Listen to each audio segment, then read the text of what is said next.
बिस्मिल्लाहिर्रहमानिर्रहीम। अस्सलामुअलैकुम वरहमतुल्लाहि वबरकातुहू। दोस्तों, पेश खदमत है तस्खीर खल्क के लिए सूरह रहमान का एक लाजवाब वजीफ़ा। सूरह रहमान का एक अमल। तस्खीर खल्क के बारे में सिर्फ मैं आपसे ये अर्ज़ करूँगा कि तस्खीर बेसिकली क्या है। खल्क यानी अल्लाह की मखलूक, और तस्खीर ये कि उनके दिलों में आपकी मोहब्बत पैदा हो जाए। मतलब ये कि आप मखलूक खुदा में हर दिल अजीज़ हो जाए, हर आदमी आपकी इज्जत करे, आपसे मोहब्बत करे, आपकी चाहत रखे। ऐसा अगर आप बनना चाहते हैं, इसकी मिसाल मैं आपसे कुछ यूँ लूँगा कि कभी आपका इत्तफाक हो, आपके शहर के अंदर बहुत सारे डॉक्टर्स होंगे, बहुत सारे हकीम होंगे, लेकिन आपने देखा होगा कि किसी की बहुत ज़्यादा प्रैक्टिस चलती है, लोग उसके पास बहुत ज़्यादा जाते हैं। इसी तरह से अगर आप बाज़ार में जाते हैं तो बहुत सारी शॉप्स होती हैं, लेकिन किसी एक का काम बहुत ज़्यादा चल रहा होता है। इसी तरह से बहुत सारे फूड वाले लोग होते हैं, लेकिन एक फूड वाले का काम बहुत ज़्यादा चल रहा होता है। बेसिकली खल्क उसकी तरफ मुतवज्जो होती है। हो सकता है कि उसने कोई ऐसा अमल कर रखा हो, या किसी से कोई ऐसा अमल सीख रखा हो, कोई आयत पढ़ता हो। अब ऐसी ही एक अमल मैं आपको बताने के लिए जा रहा हूँ सूरह रहमान के हवाले से। अगर ये अमल आप शुरू कर देते हैं तो आप देखेंगे कि चंद ही दिनों में तस्खीर ऐसी ज़बरदस्त शुरू होगी कि खल्क खुदा तो क्या, अल्लाह की वो मखलूक जो आपको आंखों से दिखती नहीं, वो भी आपसे उन्स और मोहब्बत करने लगेंगे। तो ऐसा है सूरह रहमान का एक असर। और तस्खीर खल्क जो होता है, इसको नेगेटिव साइड पे तो बहुत, खैर वो तो आपके हम पे अपने पे डिपेंड करता है ना, कि हम किसी भी अमल को, किसी सूरत के किसी बेनिफिट को नेगेटिव साइड पे यूज करते हैं या पॉजिटिव साइड पे यूज करते हैं। पॉजिटिव एस्पेक्ट ये है इसका कि हमारे यहाँ अक्सर लोग, मोस्टली लोग जो आजकल, क्योंकि आपको पता है गवर्नमेंट जॉब्स तो होती नहीं है, बच्चे हों या बुजुर्ग हों, या मोस्टली जो जनरेशन है ना, वो मार्केटिंग ही करती है। कभी फूड आइटम्स की मार्केटिंग, कभी कंज्यूमर आइटम की मार्केटिंग, कभी फार्मास्यूटिकल की मार्केटिंग, कभी रियल एस्टेट की मार्केटिंग। तो इस वक्त मार्केटिंग का ही काम है, ठीक है ना जी। तो जिसमें कि ज्यादा लोगों को रोजी जो है वो मिल रही है, ठीक है। कपड़ों की मार्केटिंग है, ऑनलाइन मार्केटिंग है, बेशुमार शॉप्स बनी हुई हैं, शॉपिफाई पे काम हो रहा है, ड्रास पे काम हो रहा है। लोग अपनी इनकम का जरिया जो है ना वो बना के चल रहे हैं। इसके लिए विजुअल सहारा भी लेते हैं कुछ लोग।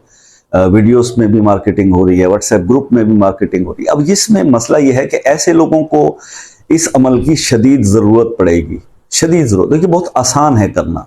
पहले भी मैंने एक अमल बताया था, तो अमल जिस तरह आते हैं वो हम बता देते हैं आपको, तरतीब के साथ बताते जा रहे हैं।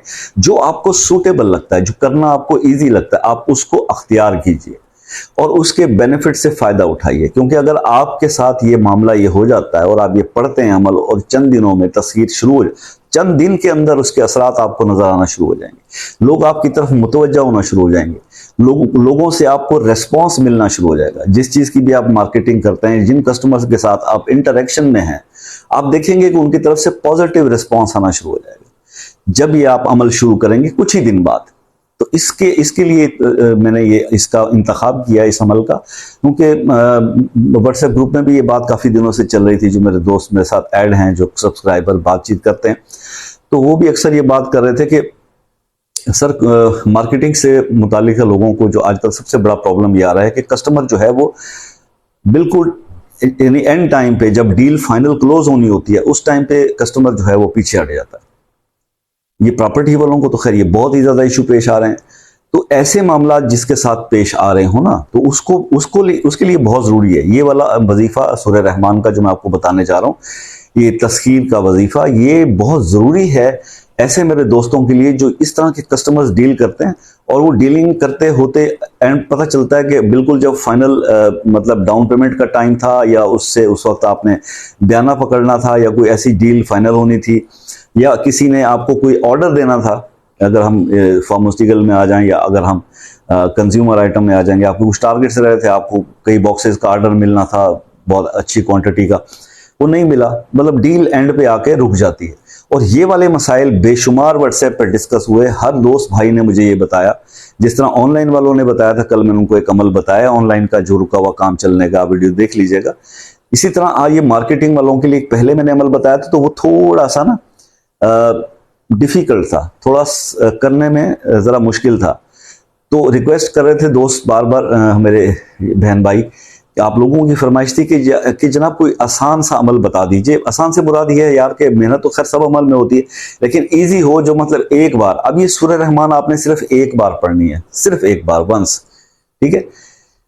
इसका सिर्फ आपने ये करना है कि फजर की नमाज जब आप पढ़ लेते हैं ना, थोड़ा वेट कर लें। मतलब आप इतनी देर में नाश्ता वाश्ता कर लें, चाय पी लें, फारिग हो जाएं। जब आप तैयार होते हैं काम से निकलने के लिए, सूरज जब तुलू हो जाता है, उसकी पहली किरण जब जमीन पर पड़ जाती है, जब धूप हल्की सी नजर आने लगती है, उस टाइम पे आपने 5 मिनट सूरज निकलने का इंतजार करें पूरी तरह। जब सूरज निकल के 5 मिनट ऊपर हो जाए ना, देन उस टाइम पे आपने सूरज की तरफ नजर करनी।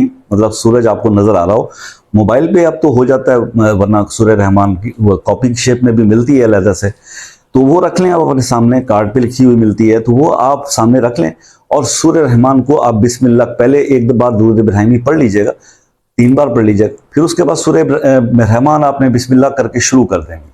सूर्य रहमान जब आप शुरू करेंगे पढ़ते पढ़ते, जब आप फब अय्य अलाए रब्बिकुमा तुकज़्ज़िबान की आयत पर जब भी पहुंचेंगे सूर्य रहमान में, बस उस वक्त आपने ना शहादत की ये उंगली, जिससे हम अशहदु अल्ला इलाहा, नमाज में शहादत की उंगली होती है, इस शहादत की उंगली से फब अय्य अलाए रब्बिकुमा तुकज़्ज़िबान वाली आयत पर जब आप पहुंचे तो इशारा सूरज की तरफ देखते हुए ये इशारा कर देना। सूरज की तरफ आपने शहादत की उंगली का इशारा करना है जब आपने फब अय्य अलाए रब्बिकुमा तुकज़्ज़िबान की आयत पर पहुंचना है। तो इसी तरह से जितनी बार सूरह रहमान के अंदर फब अय्य अलाए रब्बिकुमा तुकज़्ज़िबान आता है, ये आयत का लफ्ज़, ये जब आयत आती है तो आपने क्या करना है, वो आयत पढ़ने के बाद सूरज की तरफ देखना है और शहादत की उंगली से इशारा करना है। कोई फूक नहीं, कोई कुछ नहीं, सिर्फ देखना है और इशारा करना है बस। ये अमल करके आपने सूरह रहमान पूरी इस तरह से पढ़ लेनी है। पढ़ने के बाद आपने फिर एक दफ़ा या 3 दफ़ा दुरूद इब्राहिमी पढ़ लेना है और बस इसी तरह से आपने डेली बेसिस पे ये काम करना है।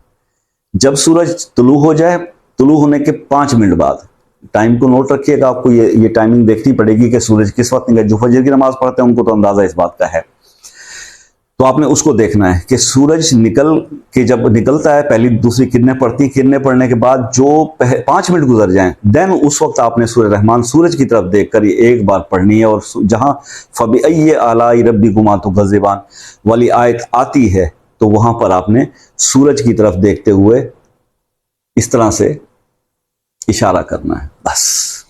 ये अमल आप एक बार सूरह रहमान इस तरह से पढ़ लें और ये चंद दिन ही आप करेंगे ना, तो आप महसूस करोगे तस्खीर जो है वो शुरू हो जाएगी, यानी कि लोगों का आपकी तरफ जो है वो रुझान बढ़ना शुरू हो जाएगा। हो सकता है आपकी उन दिनों में कोई डील्स चल रही हो तो वो डील आपके हक में, उनके डिसीजन होना शुरू हो जाएंगे। That is a sign. ये जब काम शुरू हो जाए तो समझ लें आपका अमल काम कर रहा है। इसको आप इसी तरतीब से करते रहें, रेगुलर रखें। ये इतना कोई बड़ा मुश्किल काम नहीं है जिसको आप डेली बेसिस पे नहीं कर सकते। और जब आप इसकी बहुत ज्यादा दिन कर लेंगे, कम से कम आपका 40 दिन का एक्सपीरियंस हो जाएगा, देन उस टाइम पे आप देखोगे कि आपकी तस्खीर का वो आलम हो जाएगा कि आप किसी को किस तरफ देखोगे भी ना तो वो आपकी तरफ मुतवज्जा हो। ठीक है ना, आप किसी को ऐसे हल्का सा दूर से सलाम का इशारा भी करोगे ना तो वो आपके पास आके आपको हाथ मिला के जाएगा। इतनी कशिश और इतना तस्खीर का आलम सूरह रहमान के इस अमल के अंदर पोशीदा है। आप करने वाले बने। दूसरी बात, पावर्स का तरीका हम आपको बता देते हैं, सूरत को पढ़ने का, वज़ाइफ का, अमल का सारा प्रोसेस। दूसरी चीज जो आपको सिर्फ बताने वाली या रिक्वेस्ट करने वाली, जिसमें अक्सर लोगों को रिजल्ट्स नहीं मिलते, वो एक चीज तो मैंने आपको पहले बता दी मिजाज की, कि नाम को सूट करता है नहीं, ये पूछ लीजिए। आछी मिजाज का वजीफा है, जिस लोगों के भी आछी मिजाज के होंगे उनको ये बहुत ज्यादा सूट करेगा। अच्छा, ये बात जो मैं करता हूं ना कि ये इस मिजाज के बंदे को सूट करेगा, ये उन लोगों की होता है जो थोड़ा नमाज में पूरे नहीं है, जिनके बहुत सारे मसले मसाइल चल रहे हैं। जो लोग बहुत ज्यादा नेक हैं, तहज्जुद गुजार हैं, 5 वक्त नमाजी हैं, ईमान वाले मेरे बहन भाई हैं, वो तो किसी भी वजीफे को सूटेबल हो या ना हो, वो अगर हाथ डालेंगे उसमें उनको कामयाबी मिलेगी। लेकिन जिन लोगों के अमल थोड़े से डिस्टर्ब हैं, मैं तो उनसे अक्सर कहता हूं कि भाई वज़ाइफ ना ही करें, पहले अमल को दुरुस्त कर लें, आपके हालात वैसे ही ठीक हो जाने हैं। लेकिन अगर आप करते भी हैं, देन उस कम से कम चीज में हाथ डालें जो आपको सूट करता है, अदरवाइज फिर आप उसकी पावर को और रेजिस्टेंस को बर्दाश्त कर नहीं पाएंगे। असल लॉजिक ये है। हाँ, अगर आप 5 वक्त नमाज पढ़ते हैं, तहज्जुद गुजार हैं, नेक हैं, मेरी तरह उम्र के इस हिस्सा में आगे अल्लाह अल्लाह कर रहे हैं, देन आप किसी भी आयत में हाथ डालोगे आपके लिए काम करेगी। लेकिन अगर वो आपको सूट करती है तो फिर सोने पे सुहागा होगा। चलें, उम्मीद है आपको वजीफा समझ में आ गया होगा। कुछ समझ में कुछ जो चीज़ ना आई हो तो कमेंट्स में पूछ लिया कीजिए, मैं आपके कमेंट्स का इंतजार करूंगा। मिलते हैं नेक्स्ट वीडियो में, तब तक के लिए दुआओं में याद रखिएगा। अल्लाह हाफिज़।